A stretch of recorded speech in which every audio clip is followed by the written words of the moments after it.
জলপাইগুড়িতে দাবাং মেজাজে পুর ও নগরোন্নয়ন মন্ত্রী অগ্নিমিত্রা পাল জলপাইগুড়ি সফরে এসে একেবারে গ্রাউন্ড জিরোতে নেমে পড়েন তিনি।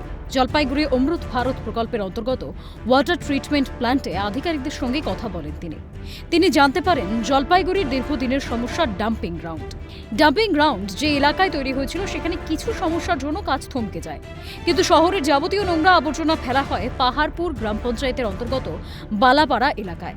সেই এলাকার মানুষ গন্ধে অতিষ্ঠ হয়ে থাকে প্রতিটা সময়। মন্ত্রী এই কথা জানতে পেরে সরাসরি ডাম্পিং গ্রাউন্ডের সেই জায়গায় যান, স্থানীয়দের সমস্যার কথা শোনেন এবং তৎক্ষণাৎ সমস্যার সমাধান করেন।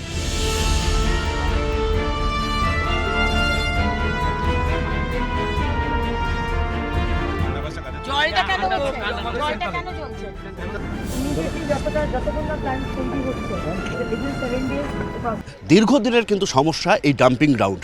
এখানে কিন্তু একেবারে শহরের সমস্ত যে নোংরা রয়েছে সেই শহরের সমস্ত নোংরা নিয়ে এসে এখানে ফেরা হয়।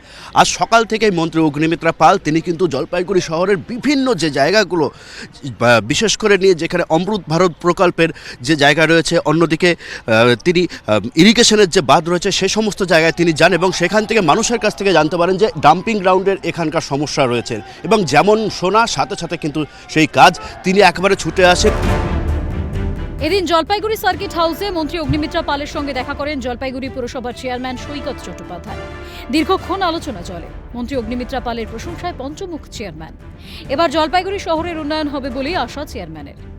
1.5 ঘন্টার উপর উনি আমার সাথে সমগ্র জলপাইগুড়ির বিষয়ে কথা বললেন। অমৃতের ইনফিল্ট্রেশন গ্যালারি যিনি দেখেছেন তার সন্তোষ প্রকাশ করলেন। ডাম্পিং গ্রাউন্ডের ব্যাপারে ওনারা কিছু পরামর্শ দিলেন এবং সারা জলপাইগুড়ি আমরা টোটোর সমস্যার কথা বললাম।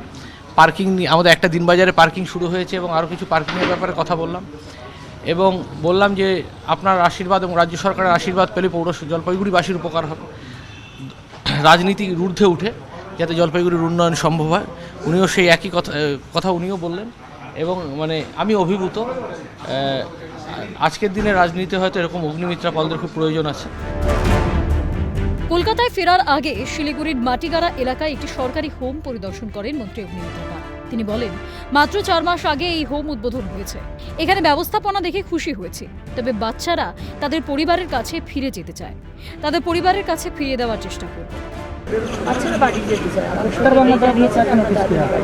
দিদি এইভাবে তো রাজ্যতে অনেকগুলো এবং শিলিগুড়িতে যেরকম প্রধান নগরে কিছুদিন আগেই একটা উইদাউট লাইসেন্সে হোম চলছিল। আমি স্ট্রিক্ট ইনস্ট্রাকশন আমি তদন্ত করতে বলছি। মাই department will find it out কোন এরকম ইলিগাল হোম চলছে আর লাইসেন্স নেই। আপনার মন চাইলো আর আপনি হোম খুলে দিলেন, এটা হতে পারে। উত্তরবঙ্গ বারবার বঞ্চনার শিকার ক্রিমিনাল অফেন্স আর আমরা এটা নিয়ে উই উইল টেক অ্যাকশন। 15 বছর কি হয়েছে তার দায়িত্ব আমি নেব না। আমার সরকার এসেছে, এবার আমরা কি করবো সেটা আমাদের। সব মিলিয়ে উত্তরবঙ্গ সফরে সাধারণ মানুষের অভিযোগ সরাসরি শুনে দ্রুত পদক্ষেপ নেওয়ার আশ্বাস মন্ত্রী অগ্নিমিত্রা পালের। ক্যামেরায় সৌমেন্দু মজুমদারের সঙ্গে স্নেহাশিস সরকার, ঝিলাম দেব, ক্যালকাটা নিউজ।